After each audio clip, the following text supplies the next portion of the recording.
சிம்மம். பிரிய போகும் ஒரு உறவு. வந்துட்டீங்களா? நாங்க ஏற்கனவே கஷ்டத்துல இருக்கிறோம், நீங்க வேற ஏம்மா அப்படிங்கிறீங்களா?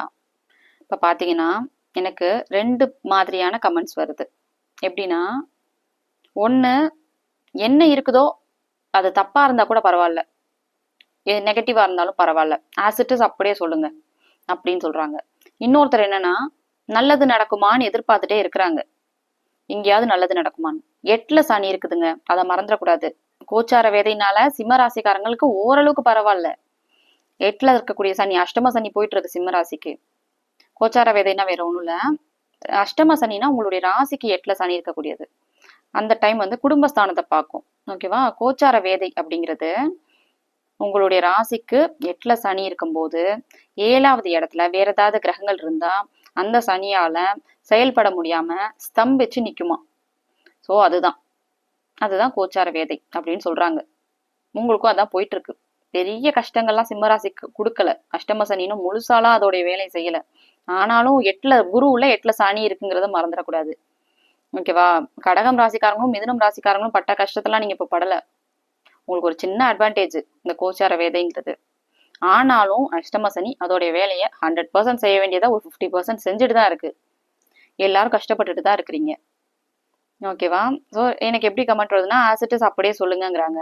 இன்னொருத்தர் வந்து இல்ல, எனக்கு வந்து நெகட்டிவா நீங்க சொல்றீங்க, நெகட்டிவான விஷயம் போயிட்டு இருக்குங்கிறத மைண்ட்ல வச்சுக்கணும். ஓகேவா? ஸோ உங்களுக்கு மன தைரியத்தை கொடுக்கறதுக்காக இந்த மாதாந்திர கிரகங்கள்னு சொல்லக்கூடிய சுக்கிரன், செவ்வாய், அப்புறம் புதன் மாதிரியான கிரகங்கள்லாம் மாதம் மாதம் வந்து பயிற்சி ஆகும். சந்திரன், சூரியன் எல்லாமே மாதாந்திர கிரகங்கள் வந்து பயிற்சி நடக்கிறதுல சில நன்மைகள் வந்து உங்களுக்கு நடக்கும். ஸோ ஓகே, நெகட்டிவான விஷயம் இருக்குதான், அஷ்டம சனி போயிட்டு இருக்குதான், இருந்தா கூட இந்த மாதாந்திர கிரகங்களுடைய பயிற்சினால நடக்கக்கூடிய நன்மையை மட்டும் கொஞ்சம் அழுத்தி சொல்லலாம். நெகட்டிவா வந்து ரொம்ப சொல்ல வேண்டாம், கம்மியா சொல்லிக்கலாம். ஆல்ரெடி அவங்க கஷ்டப்பட்டுட்டு தான் இருக்கிறாங்க. நன்மைகளை மட்டும் கொஞ்சம் அழுத்தி சொல்லலாம். அப்படிங்கிறதுக்காக அந்த பார்ட்டை மட்டும் இன்னும் கொஞ்சம் எக்ஸ்ட்ரா ஃபோக்கஸ் பண்ணி நான் சொன்னேன்னா என்னங்க நடக்குது அப்படிங்கிற மாதிரி வந்துடுறீங்க. ஓகேவா? ஸோ கொஞ்சம் புரிஞ்சுக்கோங்க. நன்மைகள் இருக்கும், இருந்தா கூட அஷ்டம சனி அதோட வேலையை செய்யும். ஓகே, ரொம்ப கன்ஃபியூஸ் ஆகாதீங்க, ரொம்ப பயப்படாதீங்க. இந்த வீடியோவில் நம்ம பார்க்க போறது சிம்மம் ராசிக்கு இந்த அக்டோபர் மந்த் எப்படி இருக்கும் அப்படிங்கிறத பார்த்துடலாம். சிம்மம் ராசியை பொறுத்த வரைக்கும் மட்டும் இல்ல, எல்லாருக்குமே நிறைய கிரகங்கள் வந்து இந்த மாசம் டிரான்சிட் ஆகுது. முதல்ல புதன் 3rd of அக்டோபர் கன்னி வீட்டுல இருந்து பயிற்சியாகி துலாம் வீட்டுக்கு வருது. செவ்வாய் கூட சேர்ந்திருக்கு. உங்களுடைய ராசிக்கு தனாதிபதி. ஆனாலும் குருவுடைய பார்வையில இருக்கு. பணவரவு இருக்கும். அஷ்டம சனி நடந்தா கூட ஓரளவுக்கு பணவரவு இருக்கும். உங்களால ஓரளவுக்கு சமாளிக்க முடியற அளவுக்கு. முதல்ல செவ்வாயோட இருப்புனால கெட்டு, அதுக்கு அடுத்து குருவுடைய பார்வையினால ஃபர்ஸ்ட் ஹாஃப் ஆஃப் மந்த் கொஞ்சம் சுமாராகவும், செகண்ட் ஹாஃப் ஆஃப் மந்த் கொஞ்சம் பெட்டராகவும் இருக்கும். ஓகே, அடுத்தது செவ்வாய். செவ்வாய் வந்து புதனோடையே டிராவல் ஆகுதுங்க. புதன் வந்து 23ஆம் தேதி இன்னொரு டிரான்சிட் கொடுக்கும். துலாம் ராசி மேல இருந்த புதன் திரும்பி 23ஆம் தேதி விருச்சிகம் ராசிக்கு பயிற்சியாகி போகும். செவ்வாயும் கூடவே 27ஆம் தேதி புதனோட போய் சேரும்.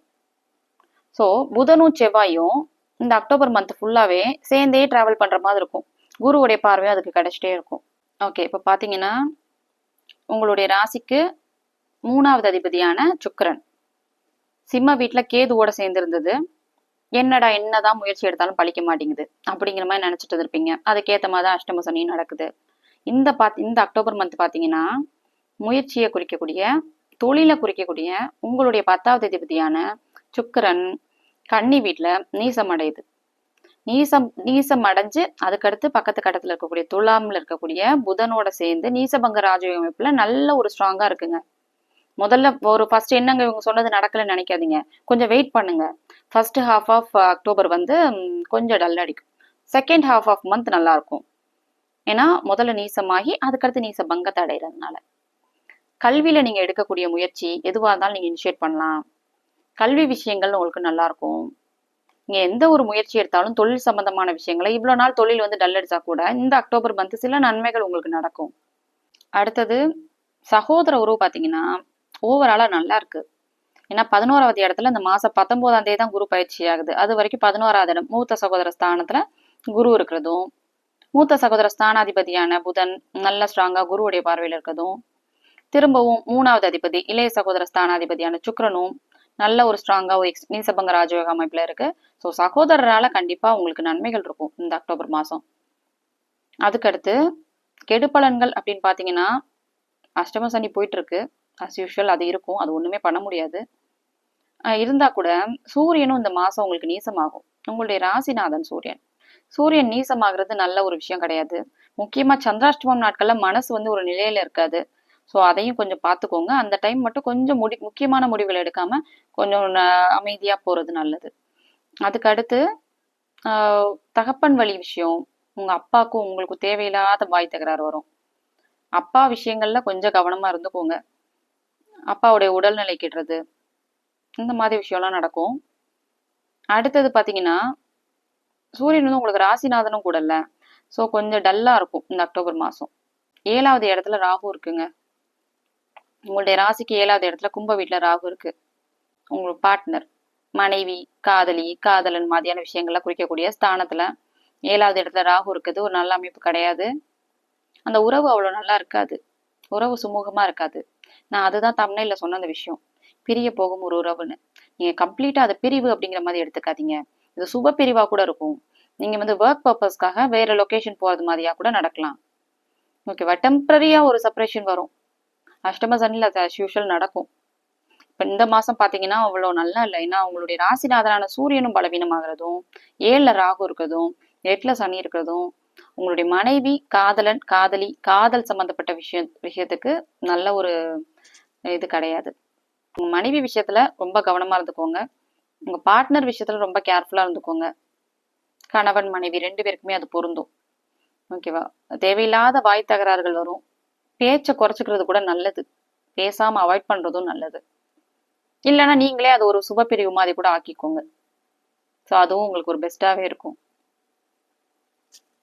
ஓகே, ஓவராலா பாத்தீங்கன்னா நிறைய மாதாந்திர கிரகங்கள்லாம் பயிற்சி ஆகுறதுலாம் உங்களுக்கு நல்லாவே இருக்கு. 12வது இடத்துல வந்து 19ஆம் தேதி குரு வந்து உச்சமாகும். அதிசார அமைப்புல ஒரு 1.5 மாசம் இருக்கும். கடகம் ராசி மேல உச்சமாகும். உங்களுக்கு அது வந்து சில சுப விரயங்களை கொடுக்கும்.